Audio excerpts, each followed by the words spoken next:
Hi everyone, I'm back with the second day of March in Dmitri's 1906 diaries. It's about 20 degrees here, so it's a chilly day at the end of July, go figure. And so, yeah, it's not really a very nice day, but it's a Saturday, so neighbors are out in force, which sometimes makes the dogs bark, so I apologize in advance for any noise interruptions. So I think one of the themes for today and also for the next diary entry is shyness. So that's not something we usually associate with Dmitri. He was big on the social scene as a young man in Russia and then later in exile. But he wasn't quite as much of an extrovert as we tend to think of him. He was fairly introspective and even apparently more of a shy kid than I would have thought. There was the earlier reference to him not being happy about the fact that when he and Maria were going on a planned visit to Pavlovsk, there would be other children there, some of whom he didn't know. All right, so let's start. Thursday, 2nd March, 1906. I have some kind of unpleasant feeling in my back. God knows, I think it's because while messing around with GM, Maria fell on my back. Today my battalion is on duty. I passed by the guard when I was traveling alone. Maria went to St. Petersburg in the morning to see the community of St. Yevgenia, and I greeted them. Parenthetically, he greeted his battalion. So nice. Maria went to the Obshina. I don't understand what's so pleasant about going to infirmaries, lazarets, hospitals, etc. It's terribly boring. I never know what to say, and you stand in front of patients like a fool, not knowing what to ask or what to say. It's bad enough with wounded soldiers, but with officers it's even worse, and with these civilian patients it's really bad. At lunch there was an aide-de-camp on duty, a complete stranger, so it wasn't very much fun. On the other hand, I suddenly had a terrible urge to laugh because Uncle Nicky almost said in front of the adjutant that Aunt Alex was feeling rather ramali, and only at the last minute did he come to his senses. It was so funny. Phew, how my back hurts. I had tea and dinner at home. Everything's fine with GM. I hope the pain goes away after my bath. 10-10. Okay, so lots of fun and interesting things in this diary entry. The two of them messing around with GM, doing a little roughhousing. It sounds like it was even more Maria than Dmitri, and she was 16, but yeah, good. I guess GM could play as well, and not just Herr Welter.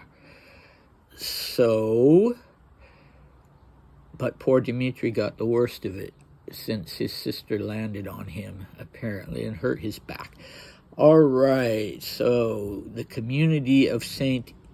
Yevgenia and the Obshina that Maria has gone to Dmitri's amazement, because apparently she didn't have to, she wanted to, she enjoyed it.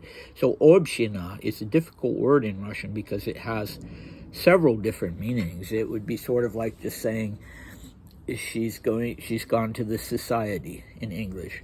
Well, what society? It could also be a community, but same question, what kind of community? So it could be a community of peasants, it could be a religious community.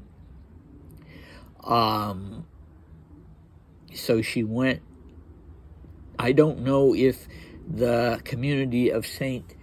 Yevgenia and the Obshina are the same things, but Dmitri is kind of defining them as, he's putting the Obshina at least together with infirmaries, lazarets, hospitals, and he refers to these civilian patients.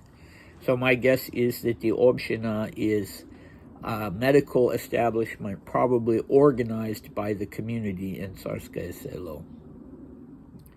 So he certainly is not shy with his battalion. He loves to do the ceremonial greeting with them and be saluted in return. But here he does refer to being a little shy with strangers, which apparently Maria is not. And when he says that it's boring to be in one of these medical establishments, well, I guess we could criticize him for that, but I'm not really inclined to, because I'm sure I would have felt the same way at that age. But then he sort of elaborates a little bit in a way that really makes sense. So one of the reasons he doesn't like it, maybe the main reason, is that he doesn't know what to say to people. And he feels like a fool just standing there and not knowing what questions to ask, what to say to them. That's very relatable, I think. And it's, something to remind us that even if you were a Grand Duke, and one who was considered charming and good-looking, you still weren't immune to feelings of self-consciousness and discomfort with other people. Now it's very interesting that this hierarchy that he has. So it's easiest for him to talk to wounded soldiers, but worse with officers. Maybe officers had higher expectations for conversation. They were educated people, which the peasant soldiers would not have been, and they wouldn't have been so much awed by having a Grand Duke there. And so that could be why officers were worse, but the civilian patients are his least favorite.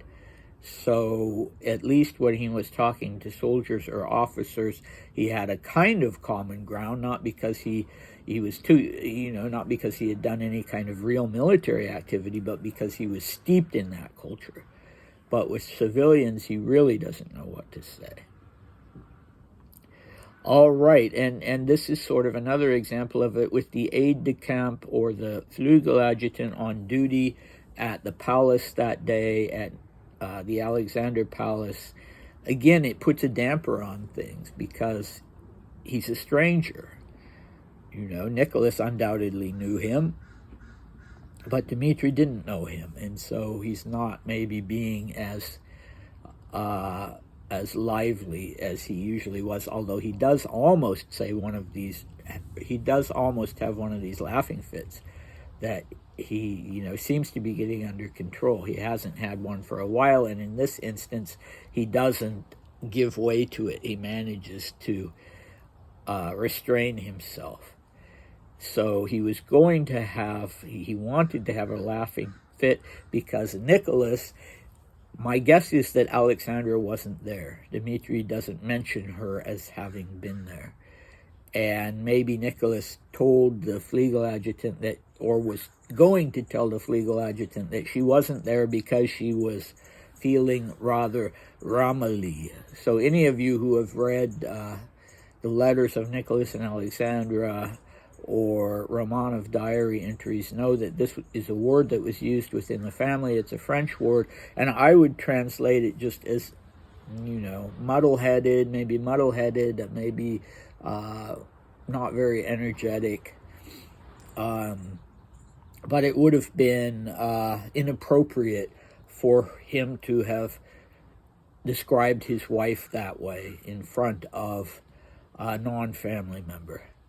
And I don't know how Dmitri knows that that was the word he was going to say, but maybe it's just the word that he always said when Alexandra was in that state.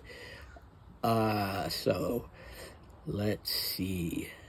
He ends with, "Foo, how my back hurts." Okay, and then there's this nice statement. Everything's fine with GM. So as we know from the diary entries, things had not been fine with GM, especially the day before. They were fighting over who was right about this war game they were playing. And Dmitri said, I don't love him. Well, now everything's fine, so that's good. And he's going to have a bath. He really always has his baths quite late, right before bedtime.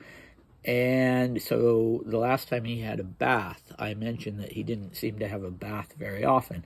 But in this instance, I actually counted, and so this would have been 5 days after his last bath.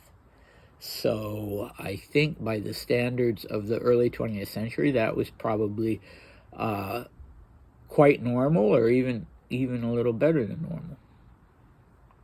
All right, so we have a long diary entry next time for the 3rd of March that has some very interesting things in it about Dmitri's writing lessons, about the reason why, one of the reasons why it bothers him so much that his sister goes to these regimental dinners and he doesn't. Wasn't necessarily the reason that you would that would spring to mind. And yeah, some physical activities with Herr Welter, and good stuff. Definitely worth coming back for. So hopefully I'll see you then. Bye.